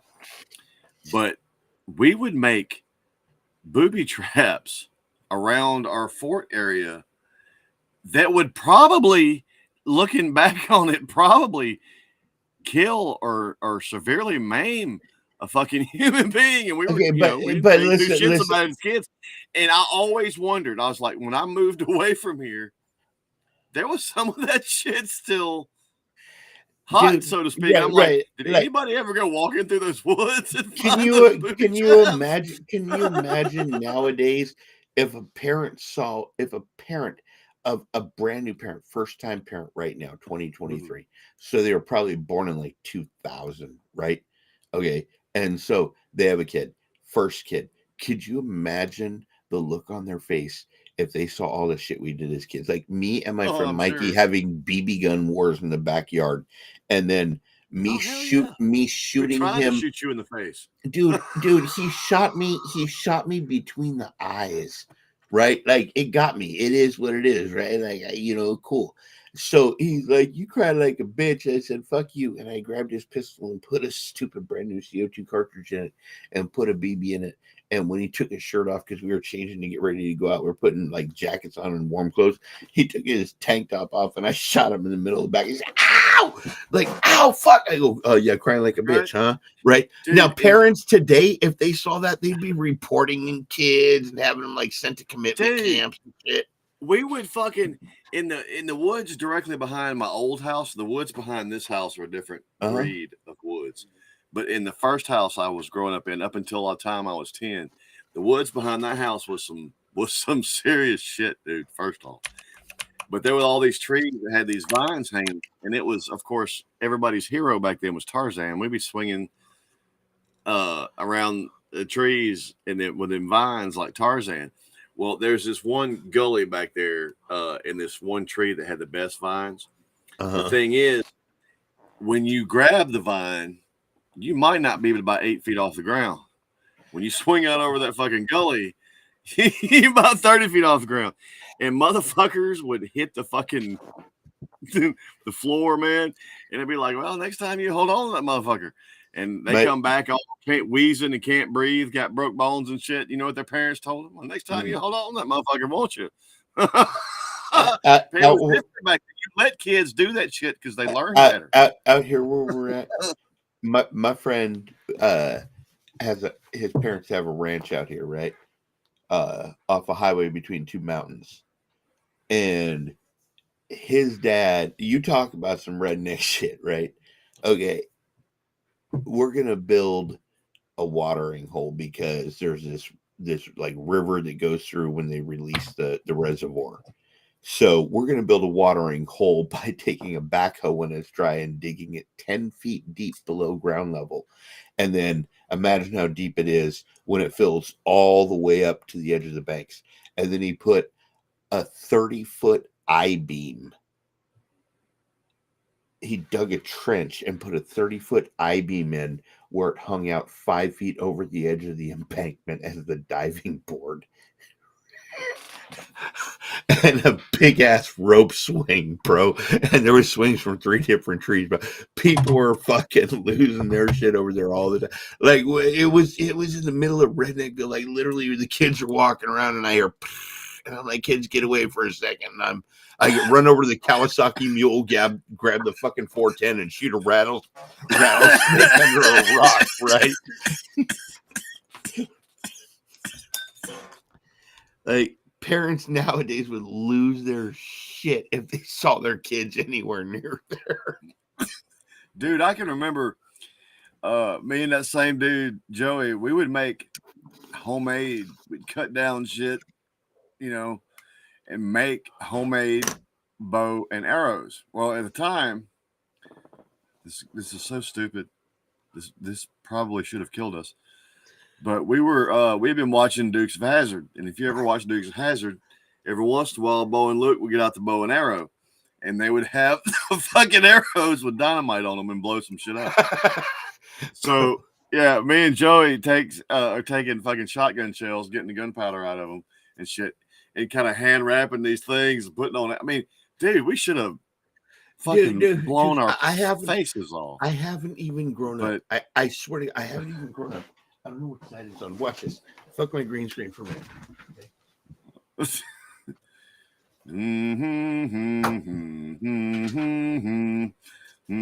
Please don't hurt yourself, Kenny. I still want to fuck around and find out with these things, dude.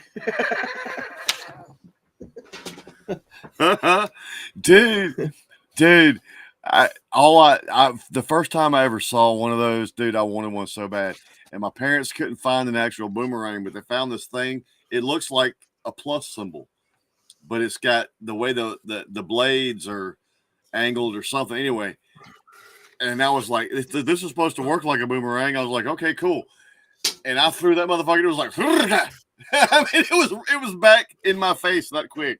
One of these days we won't do it tonight. We won't do it here, but one of these days I'm gonna show you. You know my friend Gmo, the rapper, right? Not personally. I know, but I've shown you a few Yeah, videos yeah. of him, right? There's a video of him out practicing a boomerang in his hat and everything.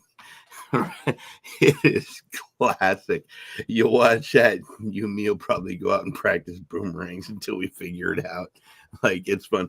I'm terrified of these things because I might throw it and hit myself in the back of the head with that shit. Now, see, I grew up a ball player too, and I got a pretty decent arm. And especially being raised down here, man, I don't know what it is about Southern people, man, or I will say, especially people who grew up in the woods like me. You don't develop that instinct that says you might want to figure this out before you try this. There's none of that. No. So, like I said, that first time I threw that fucking boomerang-ish thing, it was like, bam! It clobbered me because I didn't know how, but none of there us was knew. no fear of turning it loose. None of us knew whether there was an amount of pressure with the hammer that was going to cause damage, but we pulled the bottoms of the stands off Piccolo Pete and smashed them and lit them and chased each other down the street with them. Like, it was just a different era. We used to chase, some of the fireworks wars we used to have were intense. Dude, did you have bottle rocket wars where you just held them and shot them at each other? That same dude, Joey Gunther, almost lost his testicles. That was a brilliant shot, man, dude. We would make little pipes, little PVC pipe. We would melt together like a pistol so we could shoot them at each other. But talking about BB guns, you made me think of this one thing. This same cat, we would lay up in the bushes and just pink people's car when they drive by with a BB gun. Well, of course it had to be me, but that little pink, I happened to that BB gun in no way in hell should have done this. But when I shot at that car going by, I didn't hit the fender like I was aiming at. It hit the back windshield. And it just went, and that BB should not. I mean, it was like a miracle. I just happened to hit that motherfucker by complete accident. It wasn't that I'm that good a shot especially with a fucking little Red Ryder BB gun. Them motherfuckers curve. I mean, I just happened to hit that motherfucker in the right little spot, and it just went. Man, y'all making me want to go out and shoot, but I don't have a little Red Ryder anymore. I got pellet guns. You got pellet guns? I got a pretty serious little pellet gun in there, yeah.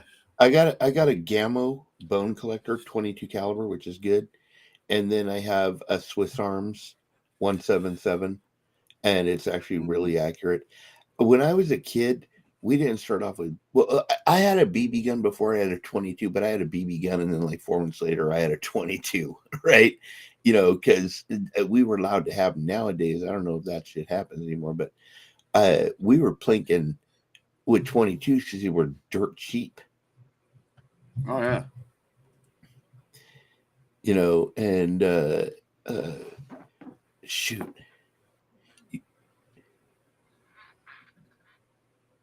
Message. I don't know. It's from you. From me? Mm-hmm. What did I say? I don't know yet. Oh, Lord. I'm waiting on it to load. Is it on Instagram? No. Okay, because that might be something you might not want to talk about on camera.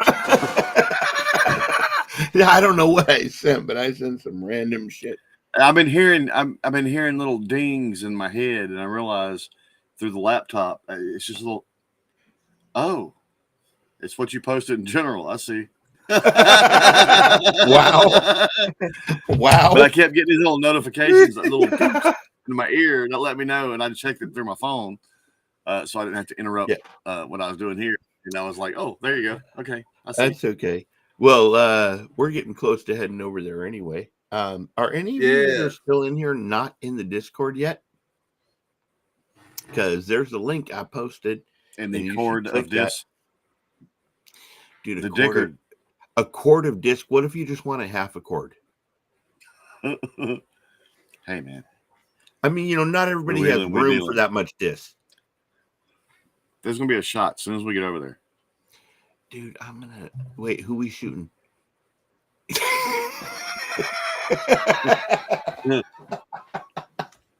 Hey, I've got a couple of prime candidates that actually need a good shooting. Yep. And hey, oh my God. Oh my God.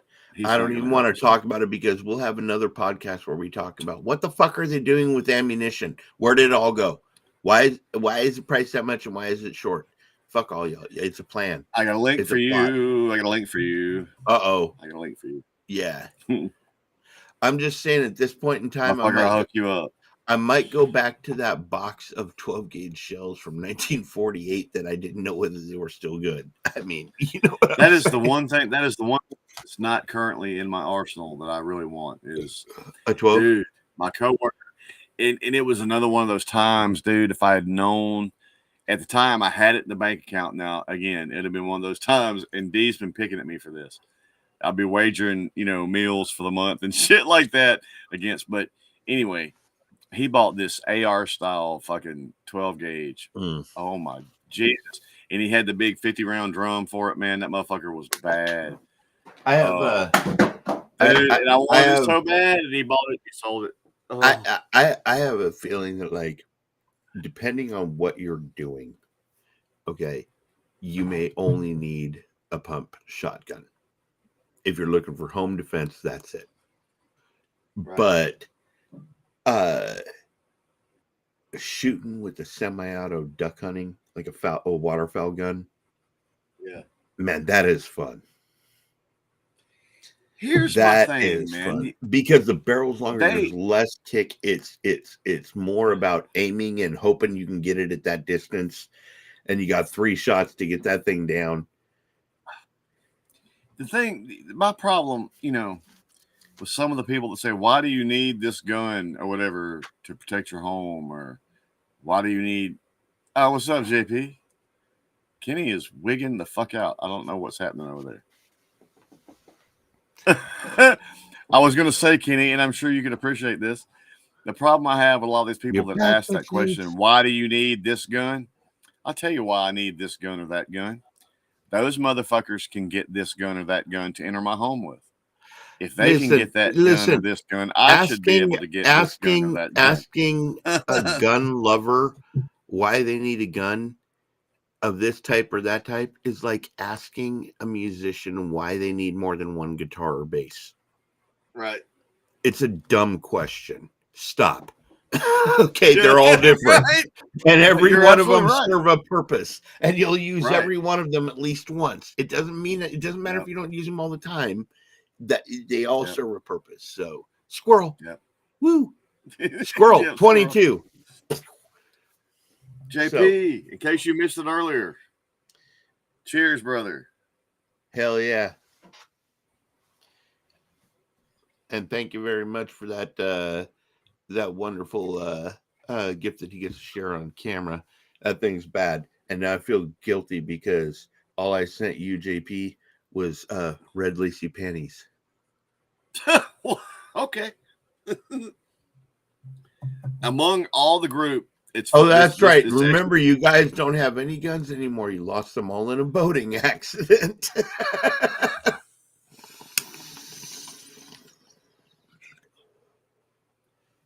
I was camping when Sasquatch took the truck.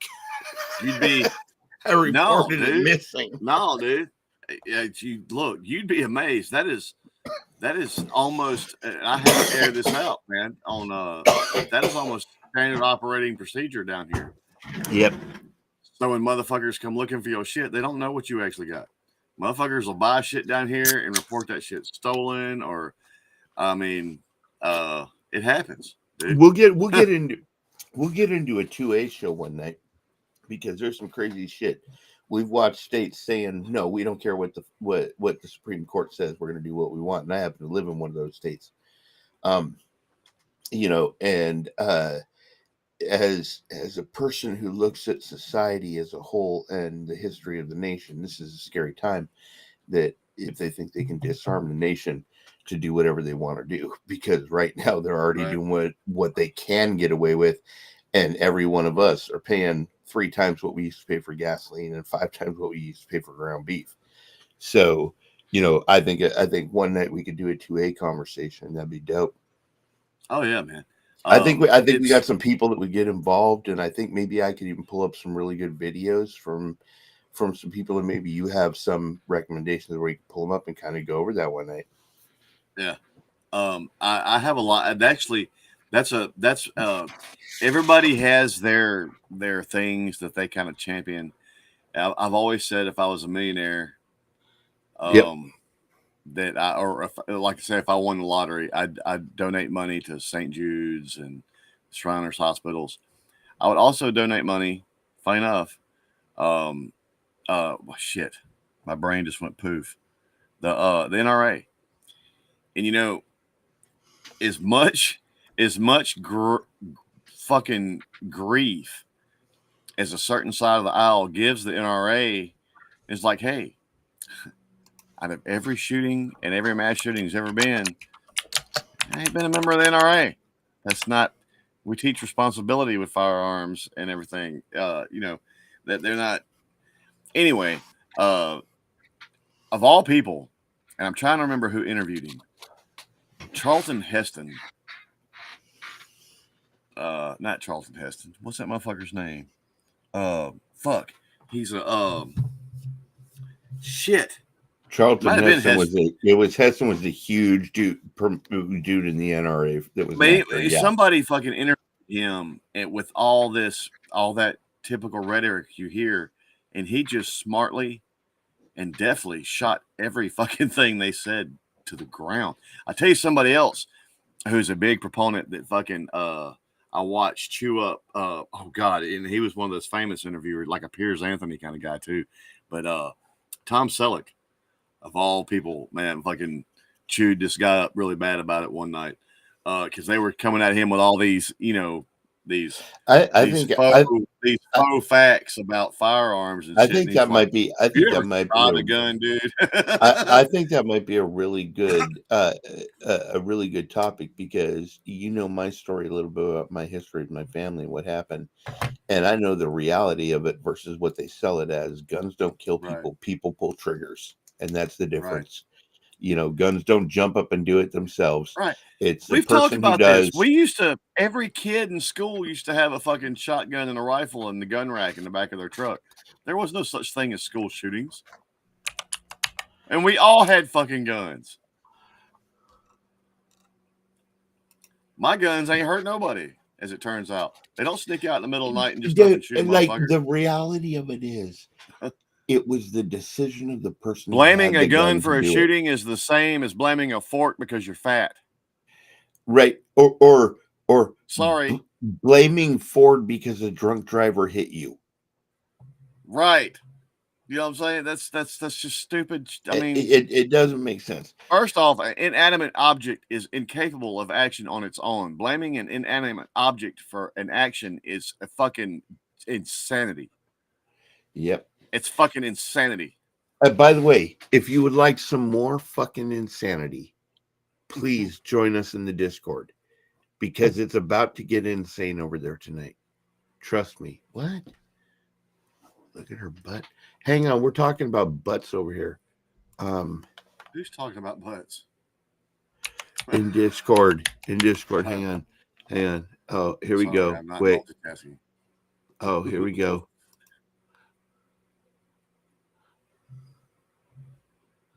There we go. If you don't know what Discord is, you can go over and see twerking.